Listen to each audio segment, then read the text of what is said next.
Welcome to the Waldorf GridIron Club podcast, your home for all things football at Waldorf University, the best small college football experience in America.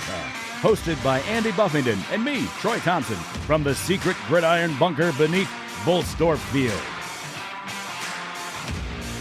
Now, let's meet the captains of today's podcast.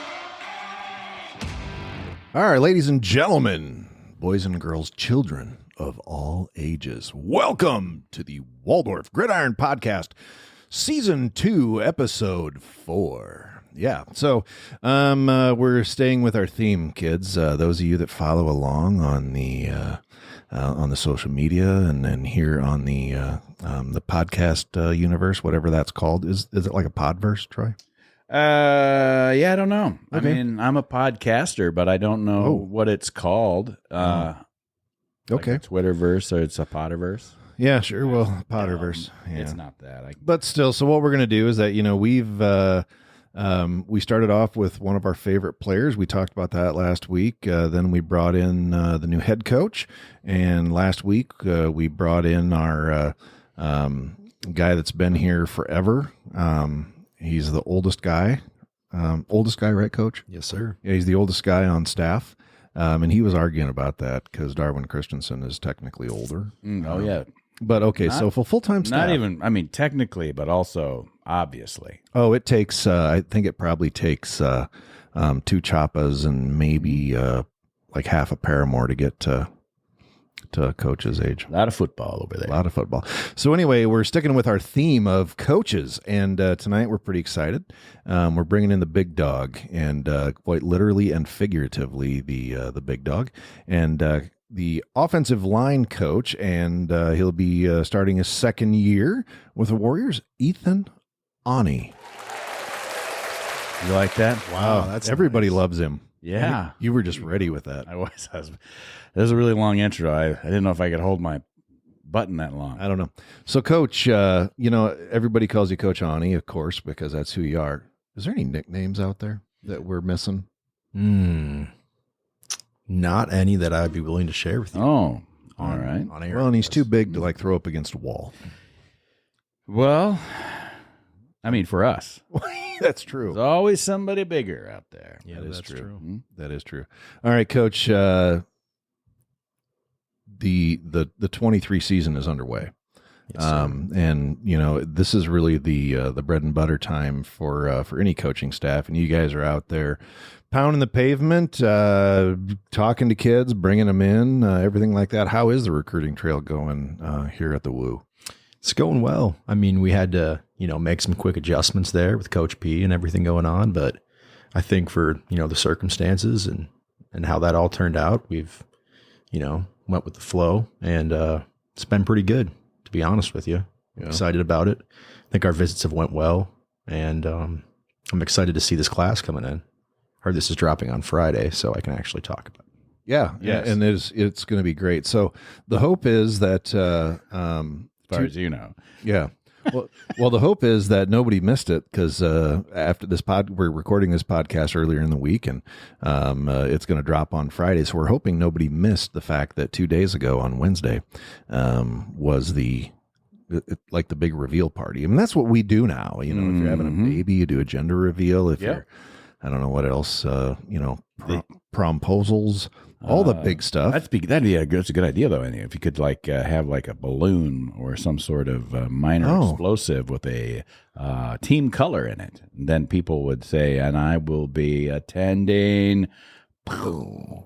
And it's purple, and people are like, "Oh my god!" What do you think, Coach? Should we start doing that? Sending out explosive balloons? I think some of those signing day things get pretty creative, Yeah. with the hats and the tables and everything. I mean, Where they're picking up all these different hats. and then they throw it, and then somebody passes them one out of the stand. What if you only had one hat, but you still did it like you had a big reveal? Yeah, I only had one hat. And it's like, So now that's here's my. So there's one hat for you to put on back in the day when you chose to go Yeah. to Concordia St. Paul. What other offers did you have out there? I had quite a few. I had a Bemidji. I had Beaver. I had Bemidji. I had St. Cloud, SMSU. I was getting some stuff from Mankato. I had UNI. I had a walk on at North Dakota. Ooh. So, I mean, I had some stuff going on, but CSP was, right in the backyard, and Yeah. coach did a good job, to be quite frank, getting my mom on board. So, Yeah. mom makes the decision. That's how I know. it works. Oh, yeah. Mm-hmm. How much of the influence do you think parents have when it comes to a kid deciding where they're going to go to school and play ball? It depends on the kid. Okay. We have some guys that it's 100% of the decision is being made by mom. And then we have some guys that, they're on their own. They're making decisions. They're doing all the financing on their own. So, Well, yeah, and I think Troy appreciates that. He said that last week about, hey, this is your college and not mine. Yeah. Set some teepees on fire. What? I don't understand that. Set some teepees on fire. Yeah. That's I guess that's an old fashioned way of saying I might have offended some people, but it's just a big apology we've been waiting for. no, I'm No, sticking don't with apologize. it. I don't never apologize. I would to be the- offended. the if you mob. apologized. No way. The D3 mob. I will You just have never. to expect it. You shouldn't cower. Huh? Yeah, and I tell you, they are after me now with their. Never mind. Anyway, so if you guys as coaches, do you kind of feel that vibe? If it's like this is going to be the kid's decision, or mom and dad, or either or are going to have a really strong opinion, do you try to capitalize on that? Well, you feel it out for sure. I think throughout the visit day, there's a reason that you always do, the actual package talk at the very end. Yeah. So you kind of want to make sure you're kind of seasoning it up the entire visit, like getting the guys ready. Like, hey, this is going to be a good one. Is mom going to make? You kind of look around how it works. If dad or if mom and dad are nodding, that's a good thing. Mm-hmm. Usually, if mom or dad are making the decision, they'll ask about. It's just such a long period of time. They're not just going to kind of sit and wait for it. You kind of have them come out with like, "Hey, coach, well, this is nice and all, but show me the money." Mm-hmm. So Yeah. usually that comes out early in the visit, and then you can kind of tell they're the one you're really talking to. Mm-hmm. Yeah. Yeah. Well, that is a good rule. The old sales rule was that we never sold a one leg, which was a way of saying that if all decision makers weren't present, then you're wasting your time. So it's great to make that connection, obviously, with the kid. But if it's going to be mom that's making the decision, or mom and dad, you need to. They all have to be included. Yeah. And they all might have different motivating factors for whatever it is that makes you the deciding, for the decision to be for Waldorf. Yeah. There's really you kind of feel it out through the whole recruiting process of getting a kid on campus and getting them through all the stuff that we need to know. But I mean, you can kind of tell by the time they're on campus if the decision is going to be money or anything else. Yeah. Yeah. I realize I've introduced a couple of awkward phrases already in the podcast by burning a teepee and don't sell a one leg. I'm going to see if I can come up with a few more before the end of the show. Well, you bring that up, and in a past life, many, many, many years ago, I sold used cars, which probably makes a lot of sense to both of you.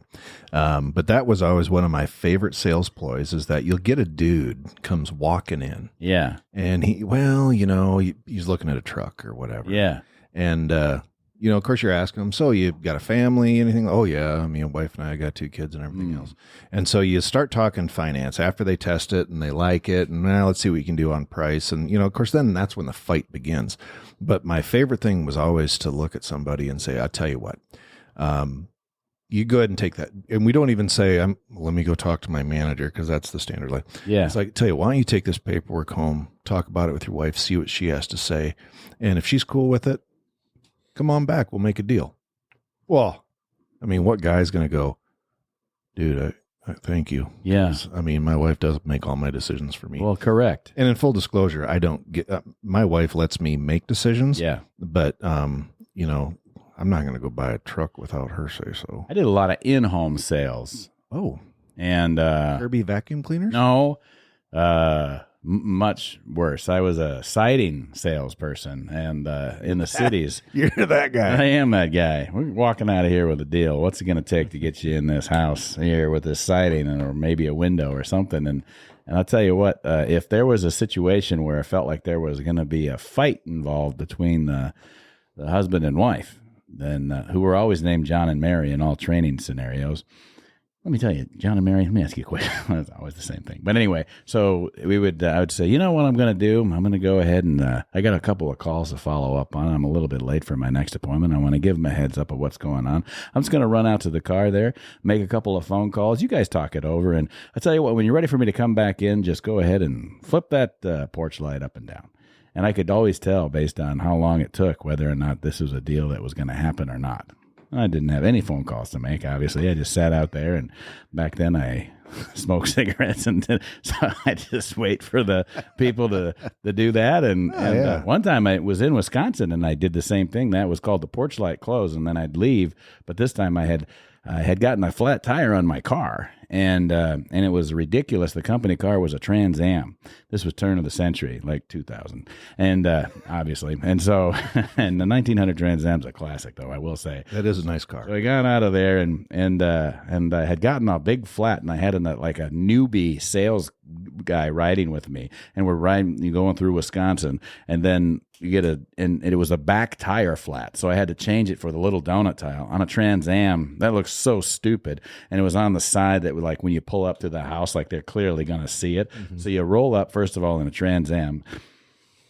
So this is obviously not going to be the most budget-worthy sales guy coming up to your house. I got a dumb donut tire. I'm sweaty. I've had a beer because it's Wisconsin, and no matter where you have to pull over, there seems like there's a bar there. And I pulled in, and then we did the whole roof situation. It was pretty fast. The newbie's not allowed to talk. He just watches this whole thing happen, and then I pack it up and I say, you know what? If you're interested, I want you to come down, meet me at the bar. I'll buy you a beer, and we'll close this up. And if not, that's fine too. I'll be at the same place. And then we went down there, and the new guy was just like, do you think he'll show up? All nervous. And I'm like, oh, yeah, he'll come down here. And then about 15 minutes later, down at the bar, sold a roof. Thank God. That's a great story and a long road. It was a long road to get there, wasn't it? Yeah, but that was good. That was good. So do you feel like you do that? I don't think you're like scamming anybody at all when you're out there recruiting. You got to present what Waldorf is. And I guess what I'm saying is that I felt a little scammer when I was selling roofs and siding. But I think you have you gotta tell them, like, say, hey, listen, it's cold. If you're talking to somebody where they're not used to that, and you got to tell them we're a small school and it's a small town. And what else do you have to tell them? Well, I mean, luckily, I'm like recruiting in the cities a lot and up in Minnesota, so usually I'm pulling them south, not north. So that's exciting for me. That's true. I mean, they're like, it's so warm down there. Yeah, I mean, today it was 4 below. You'd be surprised. The Minnesota people think that Iowa's pretty warm. Yeah. That's that's down south. Yeah. When I first came down here, my mom was like, you're going to be one of them Southerners. Yeah. I was like, that's right. Maybe not. You're going to come They're back confused. talking. She worried about you come back talking funny. Yeah. Yeah, and I did because I was spending so much time with Paramore. Well, true. that will. Yeah, that'll mess you up. He doesn't speak That'll twist English. you. Yeah. Mm-hmm. No, there's no English there. So we talked about our jobs. What was like one of your like grunt jobs back in the day? Yeah, I mean, before I was here, I guess my summer job that I was doing, I was working for the St. Paul City Parks and Recreation for a long time. I did 6 years of that. As a one down there. He says it like a prison sentence. So what'd you get to do? Well, I usually spent most of my time cutting down trees, cleaning up parks, like the landscaping side of things. With an axe? No, I was usually the guy where they would take the big machines, grab the giant tree trunks, bring them down to the ground, we'd cut them up in chops, and then I'd be like the guy with throwing them in the truck. Yeah. Oh, that's that was right. one of the few Let's guys get the football player to throw. That didn't have a back injury that they seemed to pick up. Yeah. Yeah, like the Parks and Rec guys. Mm-hmm. But I did end up with the back injuries. Hey, young fella. see, yeah. Well, my back, I used to be, good. Go ahead and pick that tree up for It's me. nice though. Dug a few ditches. Learned how to work hard. That's what I'm talking about. Yeah. Yeah. The world needs ditch diggers too. Learn how to swear from an old Vietnam vet with one leg. That's fantastic. So that's why the O linemen kind of like me. Mm-hmm. Exciting when I get energetic. Got some creative ones. Well, and that how perfectly fitting for your job, because that's what you're doing now is that you're teaching these blue collar guys that you got to work for what you get because they don't give away anything on that offensive line. Not whatsoever. Not at So all. what's your favorite part about being an O lineman? I like the room. Now, that's a pretty controversial statement. I know you guys have probably spent some time in locker rooms, and O-line guys are kind of labeled as the weird guys, but They are. when you're weird, it's easy to hang out with the weird guys. Mm-hmm. Mm-hmm. So yeah, I like the room and the camaraderie. There's a lot of, it's interesting, the dynamic of an offensive line room, because there's not a lot of the same motivation structure as there is everywhere else. I'm sure I've mentioned this before, you being around me long enough, but there isn't a lot of extrinsic motivation when it comes to offensive line play. If you want to be great, you want to be great because you want to be great, or you really love the guys around you and you see it as, us versus them. This is my squad. We do it together because we got to beat them. We got to protect the guys behind us. So that puts you in company with a lot of people who, when you feel that same way, it gets pretty warm and exciting, I'll say. I mean, the offensive line room is known for being a little weird, and all the other guys looking like, what the heck's going on there? But yeah. What makes it so weird? Just the personalities? Yeah, some of the personalities, some of the vocabularies. It's an interesting room. I mean, you spent some time around Liam, Oh yeah, that was the first person that came to mind, Liam Stone. Mm-hmm. Yeah, there's a Liam in every offensive line room. Oh yeah, I don't doubt it. Yeah, absolutely. They're just not all as, I guess, Liam is. And yeah, the kid's a workhorse, a great kid, but yeah, he's not, to me, he's not weird, but he's an eclectic dude. I'll say this too. I don't mean weird in an offensive way. No, we're in a good way. Liam's hearing this probably right now. Yeah. And I think he is not offended because he knows exactly what I mean. Yeah. Well, it's coming from another O lineman. Yeah. You're not some dude that was, just, you haven't been in the trenches. You've been there. I mean, you've ate the beer, the blood, and the mud. Yeah. Yeah. I think that you get there too at in college. You've already played enough football. You've made, through high school and junior high and whatnot, probably been a lineman the entire time, more than likely if you're doing it in college. Not necessarily, but whatnot. And I think that you have already gotten over the ego situation that kind of pairs up nicely with folks that get their picture in the paper or the stats. Yeah. Anyway, offensive linemen aren't getting stats. They're not getting pictures in their paper. They're not getting any of that. And we've talked about that in the last season on offense, O-line, and D-line too. But D-line, at least they can tackle. They get the tackle. So like O-line is like, yeah, you're 100% right. I'm doing this. And so like when their room might be strange to other people, whatever's going on over there, because what's absent is probably the cockatooing that's going on in the other rooms where they're talking smack about how amazing how many yards they're going to get, or you can't catch, or whatever it happens to be. And the O-line are probably like, they've all heard it all before. The joke about stone hands or whatever is probably old to them, and they're just like, yeah, we get it. And we also know you're never going to get there without me. So let's, and it's just they're past it. Does that sound about right? Yeah. And I mean, like, you can kind of get away with jokes a little bit more knowing that they're going through it too. Yeah. Like, I mean, usually with O-linemen, they get real offended if you make a fat joke and you're not fat. But, when you're in an offensive line room and you got two fat guys there, you'll hear some absolutely hilarious thing comes out about each other. I mean, like, I've heard that Liam Stone has the blood pressure of a dying rhino. And like, those are the kind of comments nice that'll often come out in the offensive line room. We also make fun of Liam because he's the only offensive lineman on the starting group this year that did not get invited to a coach's show or a podcast. He's on my radar for sure. If I have any say in it, he never will be on anything broadcasted. Oh, so now we have to have him on. Liam, you're coming, buddy. I can't wait. That sounds like that's going to happen soon. I won't have a job anymore. Yeah. Why? Because of his language? He's got language. He's got stories. He's got stories about you. He's himself. It's not stories about me. It's the way he's got an odd sense of humor. Oh, I like that. Maybe. I don't know. We could see it could get weird. Maybe. Just be prepared to not actually be able to put the podcast out. We already had one of those. And it was during an event up at Paddlers, and weird part about Paddlers, they have beer there. Yeah, and lots of it. Troy and I, we made sure that we had a plenty. That was a heavily edited episode, I will tell you. That is probably the most heavily edited episode in GridIron podcast history, and this is the second season, so I can say that since I did the editing. No, we love it. So, I was thinking all sorts of questions while we were talking. So, okay, you got a dude like Liam who's he's a workhorse. He's got a great personality. He really does. What are some of the other guys that you get to work with, returning and maybe even some of the guys that moved on?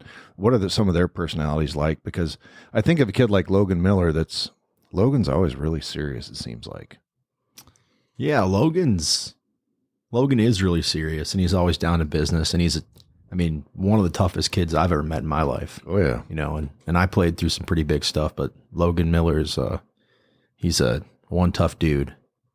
That's for sure. I had to edit for my French there in my second. That's why I paused. But did a good job. I really appreciate that. We like to keep this kid friendly. Also, when we submit podcasts, a little behind the scenes, there's a box that I have to check whether it's explicit or not. Oh, nice. I've never had to check that box. Not yet. We'll work on it. We got Liam coming up. You did invite the O-line coach, so that's true. But then, you have an intense individual like Kade Kloster-Hodak. He does have a ton of intensity. And I'm not going to go into any details, but the Dakota State game up there, he got a little intense. He's he cares. That's like the bottom line. There's not a lot of dudes that not only care enough to motivate themselves to get through everything that you have to pay on the front end to get through a football season, but he also manages to care enough that he's willing to put himself in a position to not be the guy saying the things that the whole team always wants to hear. So he's a leader. He's a hell of a dude. He takes care of everybody, but sometimes, like I tell the kids, my job is to get you where you want to be, but that doesn't always mean that I'm going to be real nice getting you there. He's kind of the same way. He takes that to heart a little bit, and he's not always the most liked guy, but he's usually not wrong. Yeah, and it's hard not to like a dude like Kade Kloster-Hodak. He's super personable, but yeah, his performance on the field. And I'll tell you what, your group this last season, they were gutsy. Mm-hmm. And they had to be because they were having to dig deep to try to put it together. They were hard banged up. Yeah. You guys got, oh man, the injuries that you guys had to play with were really astounding. To say the very least. And Coach Paramore touched on it a little bit, and I think Coach Chapa did as well. But that group showed a ton of heart. A lot of people don't really know. It's not like super public, I guess, but a lot of people don't really know. It comes out a lot with the skill guys, what's going on, hey, Coop had a shoulder, and that stuff you kind of see, and it's pretty clear on film. But the stuff that the offensive line was going through earlier than any other positions and more severely than any of the other positions by far was pretty astounding when you look at some of those guys that were really, really banged up and still played some pretty significant snaps. Not to out him at all or not to say anything I shouldn't say, but, Zach Throne, he tore up his knee. I don't know how severely, or I didn't, see any of the x-rays or anything, but he hurt his knee, his MCL, pretty damn early in the season, like Ferris State. Jeez. We had a lot of guys get banged up around Ferris State, but he had like a torn MCL that slowed him down significantly through the back half of the season. He just kind of kept going out there and fighting. Logan had a pretty serious shoulder thing going on that he also got during Ferris State. And, he played like an absolute warrior through it. I couldn't be more proud of the kid, but I wish I would have known a little earlier so I could have shut him down. Cause that's one of those ones where you're sitting in the office when you get a phone call after surgery and you're like, wow, I'm not going up, I'm going down. Mm-hmm. You just feel like an absolute piece of crap knowing that a kid fought like that for you and still had to go through those hardships. And Kade got banged up pretty bad too. He had that, I don't know, it never got really truly diagnosed what it was, but it was a torn bicep or torn bicep or pec or both maybe. Who knows? He was having a heck of a time. I went to practice one day. He was out for a little while and went to practice one day. I said, Kade, how you feeling? He's like, I can lift my shoulder up to here. and just barely get his arm up in the air. Those guys are battling with their own injuries. They're having to carry the weight of that pain. And then when you do have injuries in the backfield, particularly talking about Jordan Cooper, and you know that he needs more time because he isn't going to scramble, because he's told if you scramble, you're going to get hit again, and that's going to be more of a problem. And so he can't play the way that he normally does. So now they're not only bearing the weight of their own regular job and now their injury, they're also having to drive, a little further on the family vacation because, the quarterback needs more time than usual. And it's a thankless job. Yeah. They don't say that for no reason. I mean, I'd be remiss if I didn't say too, like, Liam was banged up too. He had a couple things going on. Gavin, that last game, he got a little banged up too. Jalen, he played some reps for us. He had a knee thing going on. So, I mean, I don't think any of our guys played healthy after game 5, really, fully, at least by any means. So, we also, had the all conference guys on the team too, 3 of them. So, you bet. I tell you, that's, Troy said it before, and I couldn't agree more that, your offensive linemen tend to be some of your better people. That might be because Troy and I were both offensive linemen. Yeah, I'd be a little biased there. Yeah, we were. When you play 2A ball in Iowa, you're going to have 170, 80-pound linemen. I'm a little biased towards the O-lineman too. Yeah, and I love O-linemen. Right? And again, you love all those positions, but it's like we talk about notoriety. If you're on the defense, there's a chance that your name's going to get called. If you're in a skill position on the offense, there's a good chance your name's going to get called. If you're an offensive lineman, there's a good chance your name's going to get called. Holding number 73, offense. Oh, thanks. Yeah, you finally saw that. You'd be amazed how many. You'd be amazed how many of those holding calls aren't necessarily always on the O-line either. Now, you can never really say that, like on the field in the moment, but if a quarterback scrambles out of the pocket on the same size as a tackle and doesn't give him any heads up, he's going to get a holding every single time. Oh, That's sure. Not necessarily always on the O-line. Or at least the kid that did it. I get it coming from an O-lineman. Yeah. Yeah. So the man hails from the state of Minnesota. So that's your stomping grounds. And it seems like we've had some luck with some Minnesota kids this year. We have. We do have a significant amount of our class coming from the great white north, the state of Minnesota. Well, and that's it's one of those that I know that it really started under Coach Littrell. He wanted to start focusing on that 100 to 200 mile radius around Forest City, and for a number of reasons. But that meat and potatoes, of course, Coach Finley continued that, and that's one of the things that Coach Paramore is doing as well. Is you hear a lot about that focus on the Iowa kids. Well, let's be honest. You get a kid. And we talked about this last week, I think, Coach, that if you get a kid from Davenport, something like that, that's great. That's an Iowa kid, and coming up here to Waldorf, we love that.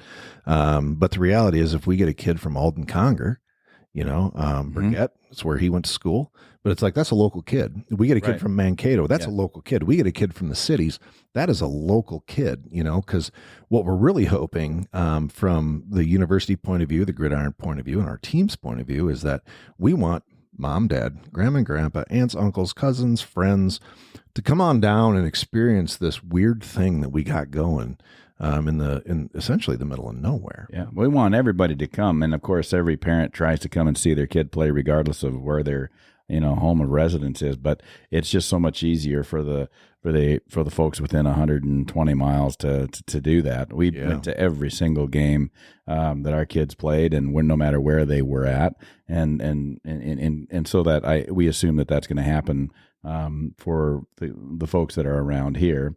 And like you said, plus you're getting to come, you're coming south. So, it's like it's a little earlier fall, a little earlier winter up there, depending on how far north you're going. Yeah. And, for us, it's maybe a little tiny bit warmer. And we think, boy, it's getting cold, isn't it? And they're like, you don't even know. Yeah. I'm from Ely, Minnesota. Right. God. Yeah. It's way up there. Yeah. Yeah. It's good times. It is an interesting breakdown this year. I mean, I've only had so much vision from my limited time here, but looking at the class from last year and the kind of locations of where everybody's at, and the class from before that, because I got to do a lot of the logistics work on all of these things. I'll tell you, we might have.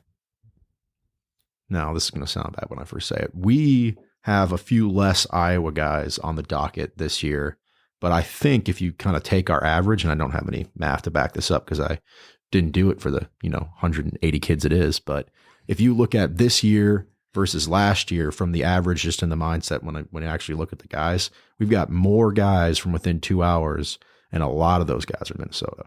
So whereas we had a lot of Iowa guys in the past, but a lot of those are far farther than 2 hours. Yeah. So we're as close in a class as I think we've been in a long, long time from what I can see from the last 2 or 3 classes. We're going to go with that. I mean, you don't need to do math and stuff like that. We prefer our statistics to be made up generally. That's what we do. And nobody fact checks us. Yeah, but that's good to know. You have a feeling of where folks are coming from. And I think that's what Waldorf University wants. They want the same thing. And it's going to be fun to see the home stands. Oh yeah. And that's my favorite thing on Saturdays is you get out there and you see the tailgate full. And then, about that hour before game time, some of those families are starting to claim their spot. And then it just starts to fill up, students and everybody else, they start coming. And the more of those kids, like you said, that 2 hour time frame, is absolutely crucial for us, really. I mean, to keep what we got going, moving. We lost. That's a great point, Andy. I know. Yeah, you're right. I know where you're going with that. Yeah. And we lost a huge chunk. Mm-hmm. Let's be honest. With McCoy Yakel's graduation, we're losing Randy and Darla from being that regulars. That staple over there, just making sure that everybody's taken care of. And we got to find somebody, Brockhoffs, who want to. Did I? That cleared my throat. Yeah, was it? Yeah. Sometimes we got to find somebody that's going to pick up that flag and run with it. Yeah, so I'm just doing some quick math here in my head. We've got on the board right now, so this is going to change obviously the next couple of days because most of the commitments are going to come from the next, from Tuesday and early Wednesday. From the math, we've got 9 kids from within 2 hours. Wow. On the board right now.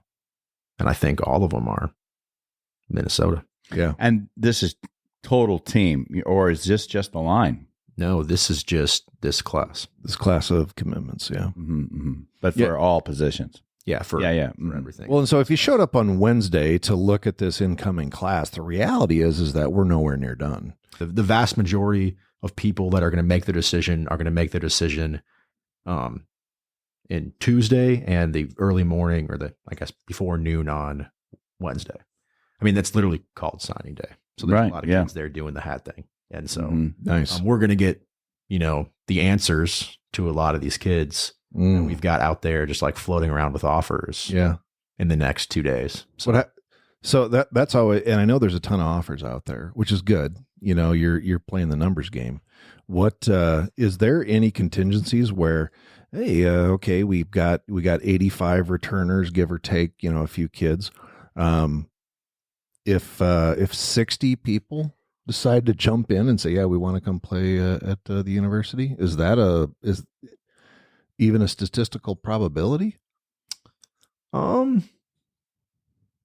not sure. I mean, and I don't know how many offers are out there. It could happen. Now, I think we have a pretty good, remembering what I was hearing in the offices, we have a pretty high level of retention for where we are average. Yeah.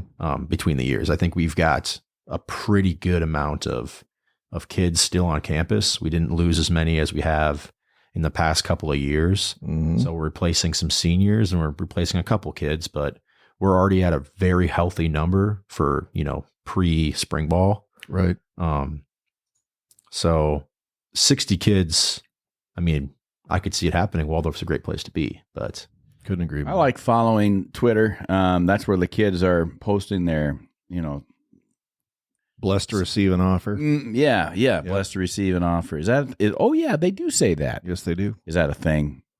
I think that's kind of the generally blessed to receive an offer. Just saying it's kind of being that humble brag. Which isn't a bad thing. Like oh yeah, hey, by the way, everybody that follows me on Twitter, they want me to come to Iowa to play football. Right.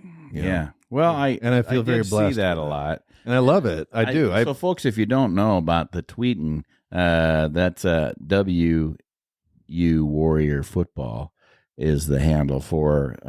Give them a follow. WU Warrior Football. Yep, and that's on Twitter. The GridIron is also there, and we're going to do a much better job with the GridIron tweeting and retweeting, particularly what the football team puts out and etc. But that's at Waldorf GridIron, so pretty easy to remember there as well. So, but what's nice about it is that they're always linked to those kids that are out there this time of year that have received offers, people that I've never even heard of, and you guys obviously are following quite closely. And then they'll say something like "blessed to have received an offer," or in some cases, "I made my decision and I'm going to be a Warrior," and that is awesome. So that is stuff. Follow Twitter. That's where the information. That's where they're at. Is at. We had a kid up here on a visit a few weeks ago. A kid by the name of Tay Nelson that just committed. He committed this last weekend. Mm-hmm. Excited to get Tay on campus. He's going to be graduating from high school. He's a 6'7" receiver. And what's that? He's a dude. Oh, he is a dude. He's but it was one of those. As soon as I saw that, he put out something with his offer. So, I went in and, liked it, and then he followed me. I followed him back. Mm-hmm. And then he said something, I think on Friday, like, "Hey, my recruiting is 100% done, and I'm going to announce at noon tomorrow." So like on Saturday, I think he announced. And so then he committed to Waldorf, which I was pretty excited about. But he's got a ton of people that follow him, and it's little things like that. And there's a bunch of other kids that I can't wait to see these kids committing to come to Waldorf and just experiencing something that, until you're in the midst of it, you don't really understand it. It was, in your experience, Coach, you've had a year under your belt here at Waldorf, and you had basically 6 years up at CSP as a player, as a GA and a coach up there. Is there any remarkable differences, or is it really kind of 6 one, half dozen the other? Well, I'll tell you this, and it sounds cliche, and it seems like you hear it a lot, especially like in our coaches kind of messaging through recruiting, and you hear it from the podcast, obviously. But I was genuinely astounded when I came down here the first time at the amount of community support and attention when a football game is going on. I mean, where I played at Highland Park up in the cities, and then I played at CSP, and when you're sitting there and you got somebody walking down Hamlin Avenue, there's so much going on right there in 94 that most of the people, would be surprised there's even a football game going on. Right. You've got hundreds of people walking by the game that have absolutely no idea. At Seafoam Stadium. Mm-hmm. Seafoam Stadium. Mm-hmm. Mm-hmm. Yep. Whereas here, the town a little bit shuts down, and you got the Warrior Walk and the tailgate and all those things. Now, coming from where I've came from in my experiences, Coach Finley, when he was, coming to get me down here and offering me the job, he kind of explained it to me, and I was like, oh, that's what you hear everywhere, that the town shuts down and this and that. But then when I came down here, I was genuinely eye-opening amazed. I mean, there's a row of bouncy houses that the kids are going from one to the next. Yeah. And we've got multiple different set up stands with people feeding food to families, parents, passersby the entire day. Yeah. From the very beginning, all the games that happen early in the day to the very end at night after all the games are done. Yeah. People are hanging out there, handing out food to families and players and just having a good time and connecting as a community. And that is something that, coming from CSP, I thought was a total myth. And you just heard cliche all the time about how much people cared. Right. It genuinely amazed me. Now, I love CSP and I love the experience I had there. And we had a couple of things that were pretty cool, like our homecoming there, they'd have a carnival or whatever and bring in a bunch of rides. But there was never the community attention that was even close to the same that happens at Waldorf. And I've been at a lot of, I've been at Upper Iowa and stuff like that. There's never been that level of just care and attention from the community I saw at any of my small school experiences. Right. The way of the warrior is a thing.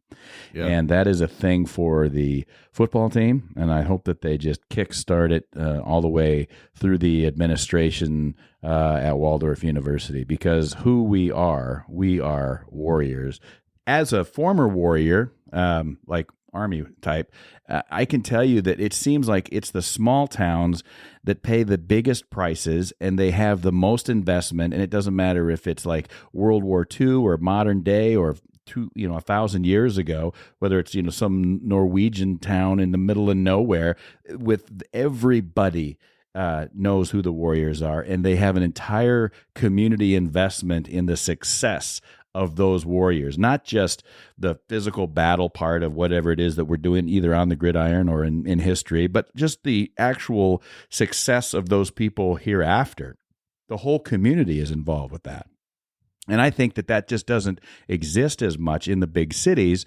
It's just because there's, like you said, so much else going on. There are so many other little plots to develop. But here, it's like, this is our plot, and this is what we're trying to have success in. And so, when we succeed on the gridiron at Waldorf, then so do the people in Lake Mills and the people in Alden Conger and the people in Kanawha and in 2 hours away from here, and wherever we can pull them and further than that. And these kids, they seem to all leave here with that same type of mentality where they're like, yeah, I don't know what this is all about, but this community is crazy. And I feel like we could get even crazier. Yeah. Yeah, we need to up our game. And that's one, I think that we have, there's an insulation factor for us because it's what we know, and maybe we'd be sorely disappointed. Well, even over at Dakota State, our last game of the year, we had a lot of tried and true fans there tailgating way before the game. They were right up next to the fence, and we didn't have the hundreds and hundreds of people like we normally would, but I didn't see a whole lot of the same coming from the Trojan faithful. Now, I didn't go over into that area, but I know that they had a big to-do, but it was also 104 degrees below zero with 70-mile-an-hour winds. Yeah. That makes it kind of tough for anybody to want to get out in that. But the reality is, I think that we just kind of expect that. We here in Forest City, we do have community support for this team, this university, and we're very fortunate. Mm-hmm. But again, we also need to capitalize on that from the aspect, from the gridiron aspect of the dollars that we're hoping that follows that, so that we can continue to support these young men in what they're doing and making sure that they have the best of what we can get them, as well as meeting their needs. And Andy, I tell you, the way of the warrior, I love that concept, and I love that mentality, and you tie it to dollars, and it's also a competition. What is Forest City bringing? What is Waldorf bringing? What are the Warriors bringing? We should come into this place like we're raucous Vikings rolling in to Paris, and Paris was like, we're fine. No one will. They probably didn't talk like that, whatever they do. And then, like, all of a sudden, they got like 5,000 Vikings just rolling up in the river and just ruined their day. And to this day, that whole west side of France is called Normandy because of the Northmen. And I feel like that's how we should be rolling up into every one of these visiting places. And we should be there at 9 o'clock, 10 o'clock in the morning and whatever, and grilling and being raucous. And people are like, why are they here? And he said, whoa, this is the way of the warriors, and that costs money, and it should be a moment of pride where you're like, yeah, Yeah, there are other things that I could give my money to, and there's all kinds of great causes.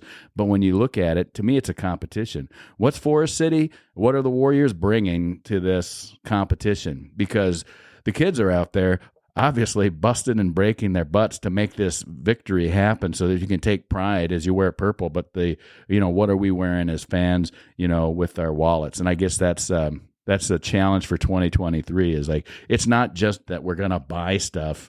It's like we're buying stuff because we're better and we can. And, of course, we'll have to prove that, and so there's the challenge. Consider that flag planted. Not all charity, it's also pride. If you could create like a little laundry list of the things that you think that this university program and our football team would really benefit from getting some more dollars on, what would that look like in your opinion? It's like the stuff that looks good, the gloves, the matching socks, the armbands for guys, the towels when it's wet and when it's snowy, and you want to roll off the bus and you want to look like a team, and you want to not just look like a team, but you want to look like a team that makes the other team, because they're always watching. Our guys are watching the other team when they show up just to see, they're peeking on what they look like. And if you and you want to roll off and you want the other team to go, dang. Let's talk about that for just a second, because there was one team that was notable this year. They traveled over to Forest City to play their Division III program. Simpson College came up to Forest City. Everybody got off that bus wearing the same pants and coat, everything. Yeah, they all got off. Yeah, that's and it's one of those things that that in and of itself, that's their clothing scholarship. It's not athletic scholarship, it's clothing scholarship. I understand that. We're not going down that road this time. Every year, it's just we have a stable of travel uniforms or game day uniforms that that they wear on the field. But why don't we have those uniforms that when they get off the bus, when they're going on the Warrior Walk, that we look like the way of the Warrior from the time we leave the Bowman to the time that we walk into the D-Jack, and then change into our battle gear and go out there and put a stomp on somebody. Yeah. What we want to do is provide the best experience. We've talked about it a little bit before, and you want to send, so like if we go out to a place like Ferris State, or more importantly, we go to a conference game that is, way up in North Dakota, that's eastern Montana, as Andy likes to say. All the time. That is not that right now. That's an overnight and then a return trip. Okay. And what it ought to be is 2 overnights and a return trip. And so, look, everything has some limited budgets. The GridIron, we're saying there's only a couple of games like that, but we could pay for the extra night. So ideally, we'd like to do that. Well, just to have an idea what it costs to get another the hotel for another hotel for another, or a bus for an additional day. I mean, It's another few $1,000s, say $5,000 to make that all happen. Yep. So can we come up with $5,000 twice, 2-3 times a year, so we can have an extra travel day? So, Coach, let's turn it back to you real quick. I'm a little bit of a nerd. That doesn't surprise me. You're an offensive lineman. We covered this. Oh, weird. I'm a little bit of a nerd. I play some video games. Okay. I don't play necessarily the games that you hear about most of the time, the Maddens and the 2Ks and the Call of Duties. Yep. Every once in a while I make a little bit of money streaming. Nice. That's something that I do with my buddies, playing some of the nerdier games. Cool. Some of those longer weeks over there during the season, I would like go home and watch like Excel tutorials and kind of like Excel tutorials that way. Nice. Yeah, that's good. Now, one thing that the listeners probably don't know, and Troy, I think I've told you this before, but we have a lot of smart guys on staff. A lot of football IQ going on, but you want to talk somebody that's genuinely intelligent. Coach Aune fits the bill all the way through. He's a thinker. All the time. He's a thinker and he's super smart. So the fact that he watches Excel tutorials, how are you going to get better at Excel if you don't watch the tutorials? And I wish I was like shocked. Like, you what? It's like, oh yeah. It sounds really nerdy, but you guys would be surprised how nice it is to look at our little alpha calculator we give out to the guys that come through on the day. That was a big upgrade for us when Coach Aune joined the staff, because it calculates itself and it does all the equations, and it's real easy to get the semesters for each thing, and then you can kind of sit up there and be like, well, some of the schools might not show you this, and then you delete it and it looks like they're getting 10 grand back. Well, maybe not. These are things that schools don't show you. This is what happens if you get below a 3.0 at D3 university. Oh, wait, you don't have any scholarship anymore. Mm-hmm. So those are the things that they show up. So that is the, to bring it on back to the old sales conversation at the beginning of the podcast. I always felt that truth is disarming. So when it comes to, closing the deal, it's always about just giving them the information so they can make the right decision. And you're there to help them out. You're not pulling any tricks. You're not twisting any arms. There's funny stories, I'm sure, with recruiting. I've got recruiting stories from different branch, and then there's lots of funny sales stories. But the reality is that if you love your product and you love your company and you are 100% honest with the consumer, absolutely, then you're going to come out the winner, regardless of who accepts your offer or doesn't. And I feel like that's what's happening here. And it helps to have an exceeding knowledge of kind of the base that you're kind of competing with. I mean, I spent a lot of time obviously at D2, and I know kind of the tricks of the trade of making that sheet look a little bit better than it might be, and the target area for kids, and what people get good offers, what people don't get good offers, and when those don't match up, and kind of usually be like, hey, what does that look like for you? Maybe you should ask this question. Same with the D3 thing. A lot of those look a lot better than they end up being for kids. And so when you can sit down there and be like, hey, this is what we offer. Now, I'm not going to tell you whatever else you're offered from anybody else is wrong, but, maybe ask this question, see what they say. And if I'm wrong, then you have two great offers. Yeah. And it really comes to, and you have the luxury of having a knowledge base, primarily your D2 experience as a player, and then again on staff. Now here in NAIA, you can also go back to your brother Josh, who's a player in a D1 program up at Minnesota. I guess ex-player now. Last game we played in Yankee Stadium. Oh yeah, well, that's right, the Pinstripe Bowl. Pinstripe Bowl. Yeah, that's right. But he would able to shed a lot of light on what are those the bigger programs, and just the touches that you have with other coaches, through your AFCA connections and things like that, being able to to kind of see what reality is like in each one of those different levels, and you're going to get kids that I saw a kid on Twitter the other day that he said, still holding out for my D1 offer. And I thought, oh, dude, if you don't have it yet and if they're not talking to you, it's probably not going to happen. Come out here to the Wild West. And I don't know I don't think we were recruiting the kid, and it doesn't matter. But it's like that holdout of, no, I'm waiting for my D1 offer. If it's not here yet, buddy, I'm sorry, it's probably not coming. So right. Yeah, for sure. Heartbreaking for the kid. And you hope it happens for him. Well, it's hard because you can't tell a kid that. I mean, it's frustrating as a recruiter because, when you sit with some of those guys, well, you would too. I would. I told lots of kids that. Military recruiting. I know that. Yeah. When you're recruiting for a school, you don't like to. Yeah. Right. Yeah. To just absolutely crap on a kid's dreams. Right. But ultimately, if you don't have something by the end of your junior year, they have your name already filtered out of anything they could possibly look at. Mm-hmm. Right. So if you're a senior and you're holding out, that's a rough one. 'Tis what it is. So I love it when kids come to the NAIA. I love it when they come to Waldorf, obviously, because you're going to come out there and you're going to show the Waldorf offensive line. They don't need to say anything. They don't need to do anything. They're just going to go out and they're going to bust their hump and do amazing things. And that's the kind of people that I want to be around the rest of my life. Those are the kinds of winners that you should want to be around. You know what type of people I don't want to be around? People that don't put their shopping cart in the cart corral. Yeah. Specific. Very There's a story there. Those people. Yeah. And if you're listening to this, and say to yourself, I never put my shopping cart back. It's sitting by where my car was parked. You are the worst human being ever. I mean, you need to get off your lazy, and push it to 19 feet over and put it in the cart corral, because if you can't do that, you're not doing life right. You're being selfish.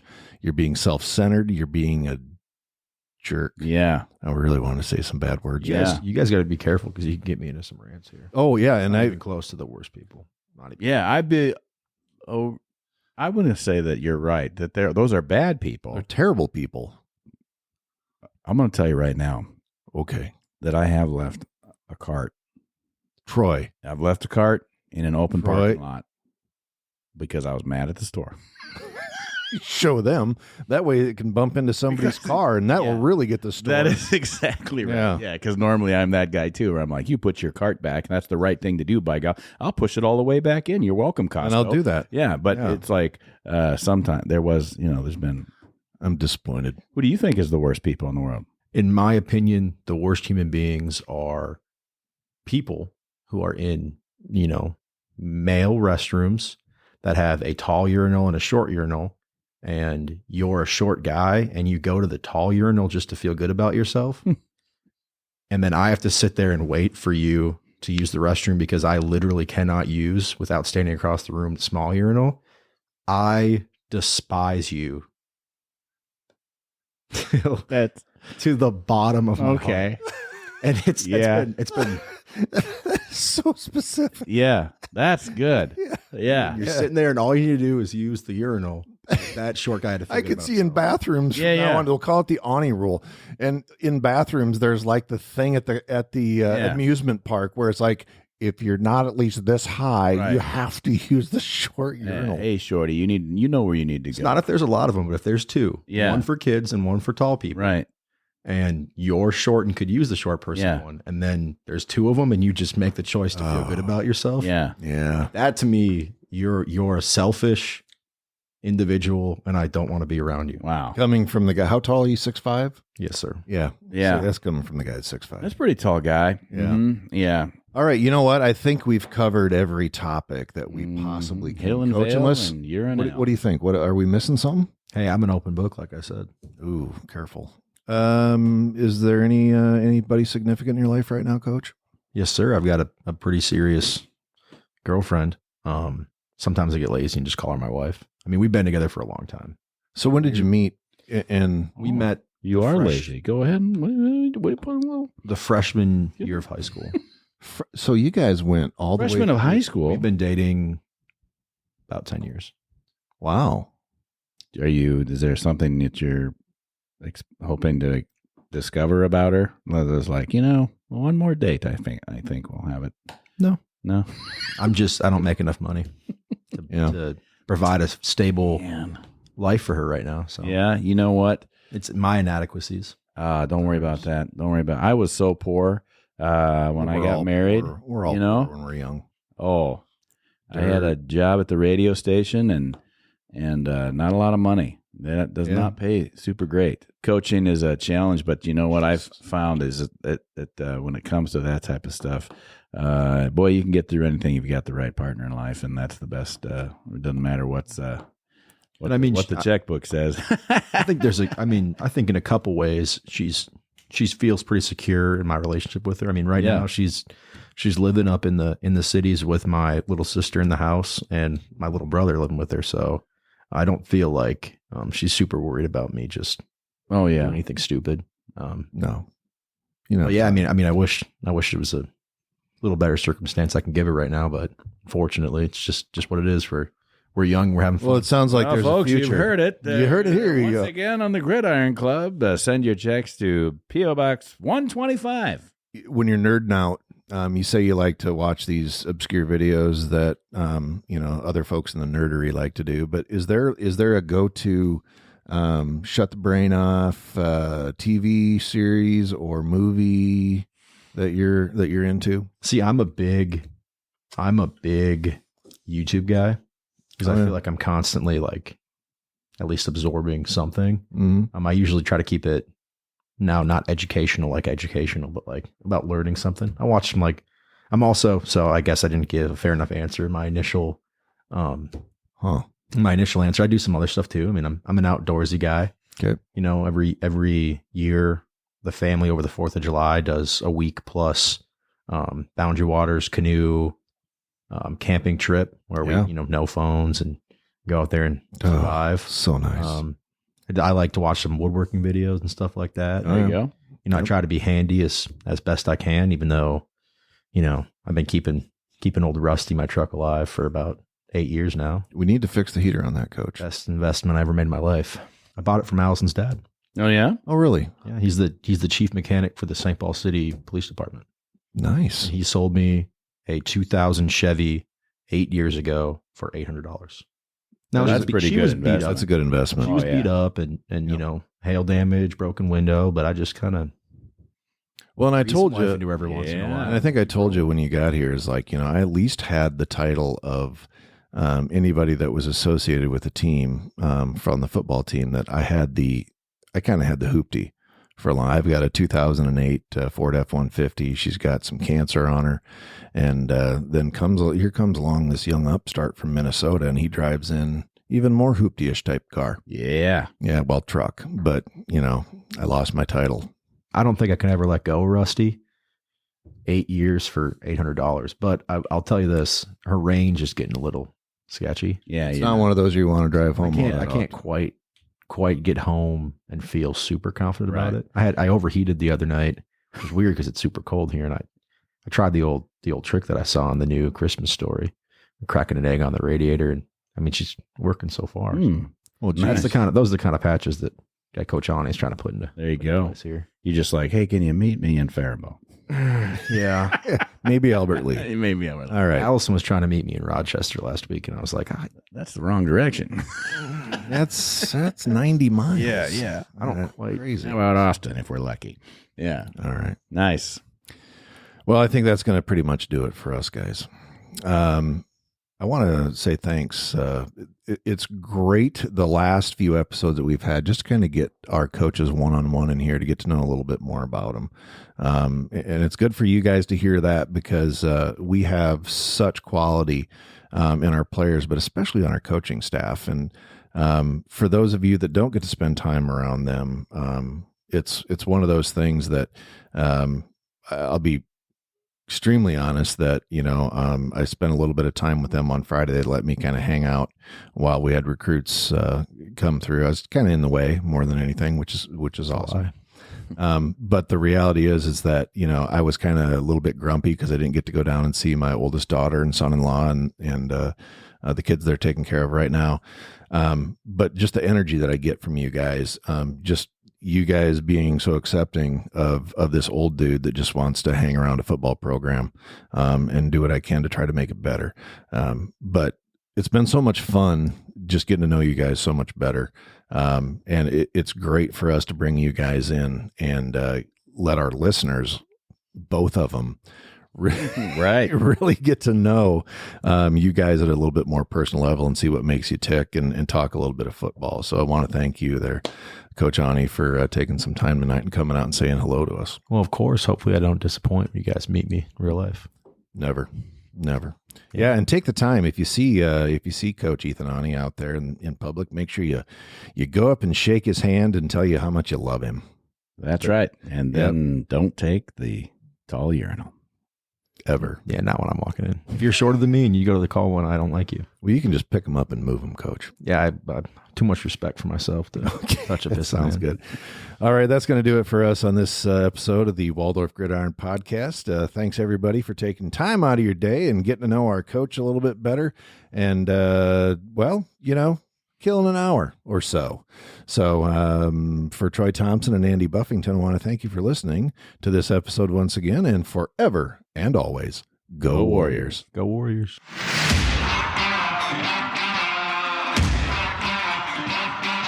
You can join the Waldorf Gridiron Club today by sending a check to the Waldorf Gridiron Club, P.O. Box 125, Forest City, Iowa, 50436. Or message us by visiting and like our Facebook page, Waldorf Gridiron Club.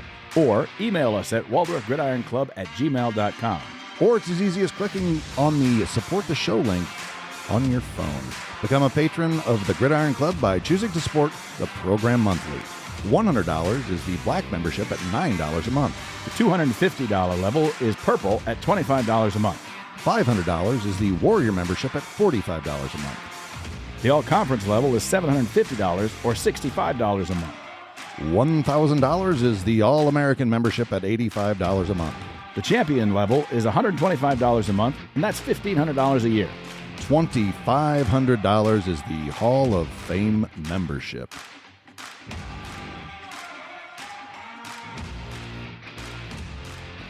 The Waldorf Gridiron Club podcast is hosted by Andy Buffington and me, Troy Thompson. Produced by Sunnyside Farmstead Studios in beautiful rural Forest City, Iowa. The music is by Christian Leo. The Waldorf Gridiron Club is a nonprofit 501c3 organization dedicated to football student-athletes of Waldorf University. Our mission is to assist the program in maintaining the best small college football experience in America.